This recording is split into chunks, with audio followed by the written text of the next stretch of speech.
लेकुराचे हित वाहे माऊलीचे चित्त, ऐसी कळवळ्याची जाती करीला भावीन प्रीती विठ्ठल विठ्ठल विठ्ठल विठ्ठल विठ्ठल।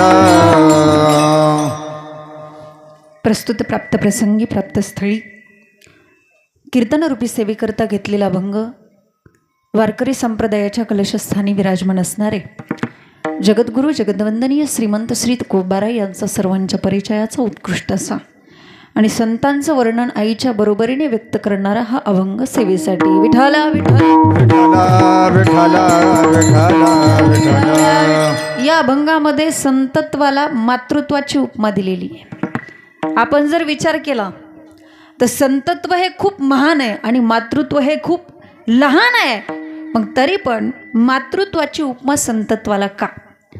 याचं कारण असे, या जगाच्या पाठीवर आपण जर विचार केला तर या जगामध्ये मातृत्व एवढा दृष्टांत पण दुसरा कोणता नाही, त्यामुळे संतत्वाला मातृत्वाची उपमा दिली। लेकुराचे हित वाहे माऊलीचे चित्त। तसं पाहिलं तर संतत्व हे खूप महान आहे आणि मातृत्व हे खूप छोटे।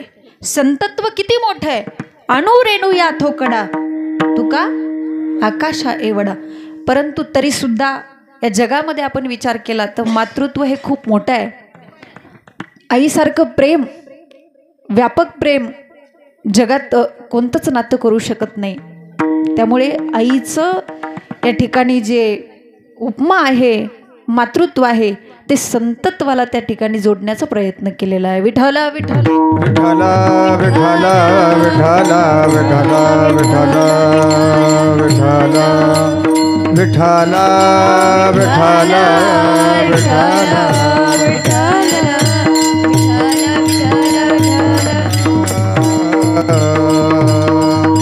विठ्ठल।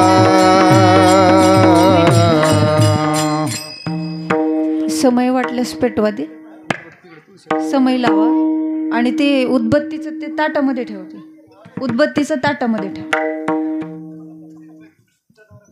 हां,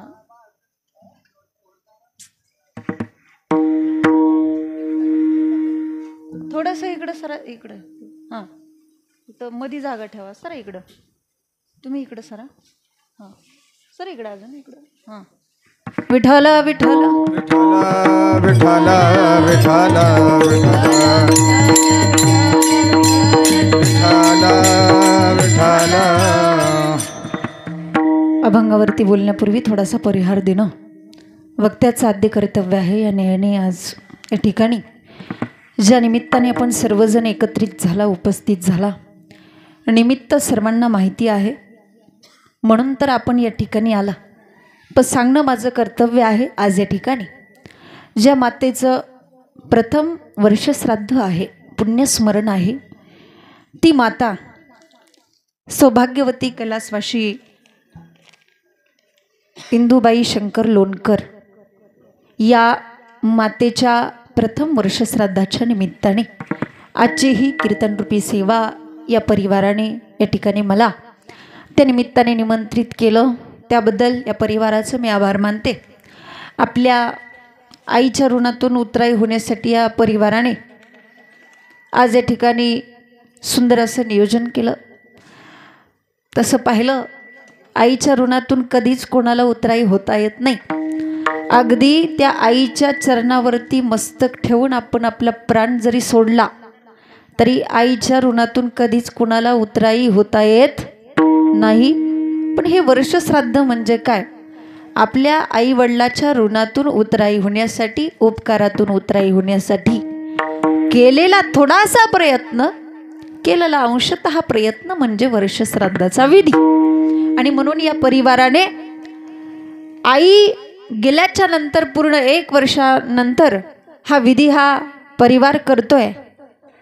हा परिवार जो आहे त्यांच्या पाठीमागे त्यांचे पती शंकर यशवंत लोणकर, त्यांना 2 मुलं आहेत, दत्तात्रय शंकर लोणकर तसेच नवनाथ शंकर लोणकर, आणि तसेच त्यांची एक हे हयात नाही, आणि त्यांची मुलगी संगीता रवींद्र जाधव असा त्यांच्या पाठीमागं त्यांचा परिवार आहे आणि या परिवाराने हे सगळं नियोजन आज या ठिकाणी आपल्या आईच्या उपकारातून ते ऋण फेडण्यासाठी केलेलं आहे. सुंदर असं नियोजन या परिवाराने या ठिकाणी केलं. सुंदर असं या ठिकाणी सर्व वातावरण आहे. आपल्या कीर्तनासाठी उत्कृष्ट अशी साथ आहे, ज्यांची गायनाची साथ आहे ते आदरणीय गायनाचार्य हरिभक्त पारायण महादेव महाराज करमाळाकर, तसेच ज्यांची कीर्तनासाठी मृदंगाची साथ आहे आमचेच बंधू आहेत हरिभक्त पारायण मृदंग विशारद युवा कीर्तनकार जीवन महाराज दायगुडे, तसेच संस्थेतील सर्व विद्यार्थी.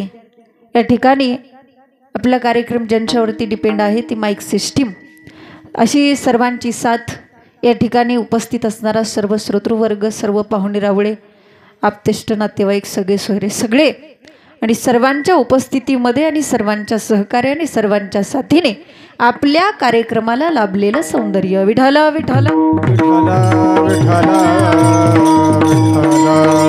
विठाला. मी सांगितलं आईचे ऋण कधीच फेडता येत नाही, पण आजचा हा थोडासा प्रयत्न आहे. आईचे ऋण कधीच कुणाला फेडता येत नाही माईबाप, म्हणून जीवनामध्ये आईबाप कळणं हे खूप महत्त्वाचं आहे.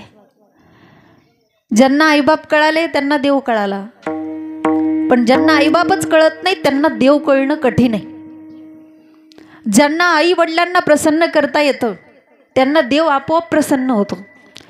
पुंडलिकाच्या भावार्था, पुंडलिकासाठी तो जगाचा बाप 28 युगे त्या विटेवरती उभा राहतो. याचं कारण काय? याचं कारण त्या पुंडलिकाने काय केलं? माता पित्यांची सेवा केली, आहे की नाही? आणि म्हणून देव प्रसन्न होतो. आई वडिलांना प्रसन्न करा. कदाचित देवाला प्रसन्न केल्यावर गेलेले आईबाप पुन्हा मिळतीलच का नाही याच्यात कुठंतरी शंका आहे. पण ज्यांना आई वडिलांना प्रसन्न करता येतं त्यांना देव आपोआप प्रसन्न होत असतो. हा पुंडलिकाचा महाराष्ट्र आहे. कुणाचा? पुंडलिकाचा. पण मला दुर्दैव एका गोष्टीचं वाटतं, या पुंडलिकाच्या महाराष्ट्रामध्ये पुंडलिकाच्याच नावाने वृद्धाश्रम उभारली जातात.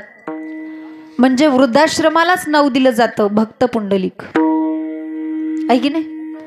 म्हणून आज आईबाप कळणं खूप महत्त्वाचं आहे. काय काय लोक माझ्याकडे येतात, मला म्हणतात ताई आम्ही एकदा तरी आमच्या आईच्या आमच्या वडिलांच्या गळ्यात पडून त्यांना सांगायला पाहिजे होतं की आमचं त्यांच्यावरती किती प्रेम आहे. अरे मग का नाही सांगितलं? अहो आम्हाला काय माहित ते इतक्या लवकर जातील, इतक्या लवकर त्यांचा मृत्यू होईल, आम्हाला काय माहित. म्हणून जोपर्यंत आईबाप आपल्या जवळ आहेत, जिवंत आहेत, तोपर्यंतच त्यांना जपलं पाहिजे. ह्या परिवाराला जाता जाता एकदा विचारा आईचं प्रेम काय असतं. रे आई गेल्याशिवाय आईचं प्रेम कळत नाही. आणि ती रिकामी जागा, आईची जागा कोणीच भरून काढू शकत नाही.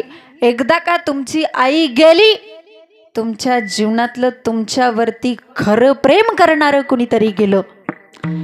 तुमच्या जीवनात तुमच्या मायेचा समुद्र आटला, लक्षात ठेवा, जर तुमची आई गेली. म्हणून आईचा स्पर्श वेगळाच असतो बरं. हा माता भगिनी, तुम्हाला माहेरातला आनंद कुठपर्यंत? जोपर्यंत माहेरामध्ये तुमचे आई बाप जिवंत आहेत तोपर्यंत. आई गेली, माहेरातला आनंद संपला. संपला की नाही?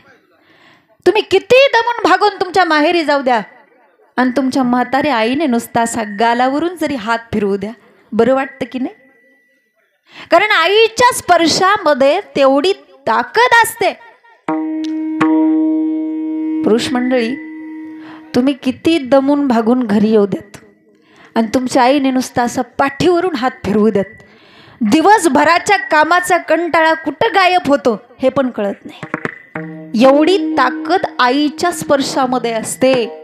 पण आजकालची मुलं त्या स्पर्शापासून मुकलेली. पूर्वी काय व्हायचं, पूर्वी पोरगं रडायचं आणि पोरगं रडायला लागलं की आई त्याला जवळ घ्यायची आणि पोराचं रडणं आपोआप थांबायचं की नाही. पण आता तसं होत नाही. आता पोरगं रडायला लागलं की आई पर्समधून मोबाईल काढते आणि पोराच्या हातात देते. ते पोरगं पण इतकं पुढचं, मोबाईल हातात आला की रडणं थांबवतं. हा तुमच्या मातृत्वाचा पराजय म्हणायचा का विज्ञानाचा जय म्हणायचा? अरे तुमचं मातृत्व त्याला कळू द्या, तुमचं वात्सल्य त्याला कळू द्या, तुमचा स्पर्श त्याला कळू द्या. तुमची आई गेली, जोपर्यंत तुमची आई जिवंत आहे तोपर्यंत तुम्ही लहानच आहे, तोपर्यंत तुम्ही बालच आहे. तुमची आई गेली ना, मग तुम्ही मोठे झाला, मग तुम्ही प्रौढ झाला. लक्षात ठेवा, तुमचा बाप गेला मग तुम्ही मोठे झाला. तुमचा बाप किती वयस्कर असू द्यात, किती वयस्कर, तुमच्या जीवनातला आधार संपला की मग कळतं, बापरे केवढा मोठा आधार गमावून बसलो मी. हे बाप गेल्यानंतर कळतं. बाप गेल्यानंतर बापाची जागा कळते. बाप आहे, आई आहे, तोपर्यंत कळत नाही. लक्षात घ्या. आणि म्हणून खऱ्या अर्थाने आज या ठिकाणी मला एवढीच विनंती आहे, आई बाप गेल्यानंतर रडून काही उपयोग नाही. आणि आई वडिलांना काही लागत नाही हो. हा, आई वडिलांना काही लागत नाही. फक्त तुम्ही दिवसातून एकदा त्यांना आपुलकीचे प्रेमाचे 2 शब्द बोला, आई वडिलाचं पोट भरतं. फक्त एकदा विचारा आईला, आई तू कशी आहेस, आई तू बरी आहेस, एवढं विचारा, आईचं पोट आपोआप भरतं. ऐकी ना. बाकी त्यांच्यासाठी काही करायची गरज नाही. तुम्ही त्या आईला साडी घेऊ नका, काही करू नका. फक्त एकदा आपुलकीने आणि प्रेमाने विचारा, आई तू कशी आहेस. आज कलियुगामध्ये श्रीमंत माणूस कोणाला म्हणायचं? कोणाला म्हणता तुम्ही श्रीमंत? ज्याच्याकडे भरपूर प्रॉपर्टी आहे, पैसा आहे, बंगला आहे, गाडी, त्याला श्रीमंत म्हणता येतं का? येईल का त्याला श्रीमंत म्हणता? नाही. आज कलियुगामध्ये सगळ्यात श्रीमंत माणूस तो आहे ज्याच्याकडे अजून पण त्यांचे मायबाप जिवंत आहेत. त्याच्यासारखा श्रीमंत माणूस कोणीच नाही. एका कवितेमध्ये फार सुंदर वर्णन आलेलं आहे. स्वामी तिन्ही जगाचा आई विना भिकारी, आई म्हणून कोणी आईस हाक मारी, ती हाक एकानी हो, ती हाक एकानी मज होई शोककारी. स्वामी तिन्ही जगाचा आई विना भिकारी, स्वामी तिन्ही जगाचा आई विना भिकारी. स्वामी तिन्ही जगाचा आई विना भिकारी. म्हणून जगातलं सगळ्यात मोठं स्थान कोणतं आहे? जगातलं सगळ्यात मोठं अधिष्ठान कोणतं आहे? तर ते आई. तुम्हाला असं वाटत असेल की कधी कधी वारीला गेलं पाहिजे, कधी कधी आळंदीला जावं वाटतं, कधी कधी पंढरपूरला जावं वाटतं. तुम्हाला जर वाटत असेल पंढरपूरला गेलं पाहिजे, पांडुरंगाचं दर्शन घेतलं पाहिजे, अरे तुम्ही तुमच्या वडिलांचं दर्शन घ्या, पांडुरंगाचं दर्शन घेतल्या समान आहे. तुम्हाला वाटत असेल पंढरपूरला गेलं पाहिजे, रुक्मिणी मातेचं दर्शन घेतलं पाहिजे, अरे तुम्ही तुमच्या आईचं दर्शन घ्या, रुक्मिणीचं दर्शन घेतल्या समान आहे. आणि जर तुम्हाला वाटत असेल तुळजापूरच्या देवीला जावं, तर तुम्ही तुमच्या बायकोचं दर्शन घ्या. सगळे देव घरीच आहेत, बाहेर जायची काय गरज नाही. घेता का नाही बायकोचं दर्शन? घेत जा कधीतरी. लक्षात घ्या, बाहेर जायची काही गरज नाही. या जगातलं सगळ्यात मोठं अधिष्ठान आई. आई तुझ्या मूर्तीवाणी या जगात मूर्ती नाही, अनमोल जन्म दिला गाई तुझे उपकार फिटणार नाही. अनमोल जन्म दिला गाई तुझे उपकार फिटणार नाही. आई तुझ्या मूर्तीवाणी या जगात मूर्ती नाही. अनमोल जन्म दिला गाई तुझे उपकार फिटणार नाही. अनमोल जन्म दिला गाई तुझे उपकार फिटणार नाही. बालपणी मी खेळत खेळत दिसत होतो तान्हा. अमृताहुनी गोड आई पाजिल तुपाना. तुझ्या या प्रेमाची तुझ्या या प्रेमाची कधी जाणीव झाली नाही. अनमोल जन्म दिला गाई तुझे उपकार फिटणार नाही. अनमोल जन्म दिला गाई तुझे उपकार फिटणार नाही. शाळेतून घरी येताना मुलगा जर शाळेत गेला असेल ना आणि तो जर संध्याकाळी 5 वाजता घरी नाही आला, आईची नजर अशी कावरी बावरी होत असते. सगळ्याची लेकरं घरी आली, अजून माझं लेकरू घरी कस काय नाही आलं. 5 वाजून गेले. आई विचार करायला लागते आणि नाही नाही त्या शंका, नाही नाही ते विचार तिच्या मनामध्ये यायला लागतात. आणि एक गोष्ट लक्षात ठेवा, जिथं प्रेम असतं ना तिथंच शंका असते बरं का. आई विचार करायला लागली, माझ्या लेकराला काही झालं तर नसेल ना, काही कुठं अडचण तर आली नसेल. आणि त्या ठिकाणी त्या आईला जेव्हा काळजी वाटायला लागते त्यावेळेस ती आई प्रत्येक गल्ली गल्लीमध्ये जाऊन विचारते. शाळेतून घरी येताना कधी उशीर मला होई.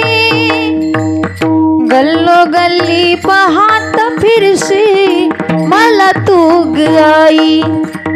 तुझ्या या उपकाराची तुझ्या या उपकाराची कधी जाणीव झाली नाही. अनमोल जन्म दिला गाई तुझे उपकार फिटणार नाही. अनमोल जन्म दिला गाई तुझे उपकार फिटणार नाही. जाईने आपल्याला जन्म दिला ते जगातलं सगळ्यात मोठं अधिष्ठान. जीवनामध्ये त्या आईचे उपकार कधीच कोणालाच पडता येत नाही. तसं पाहिलं तर आपल्यावरती उपकार आहेत, संतांचे आपल्यावरती उपकार आहेत, आईचे, वडिलांचे.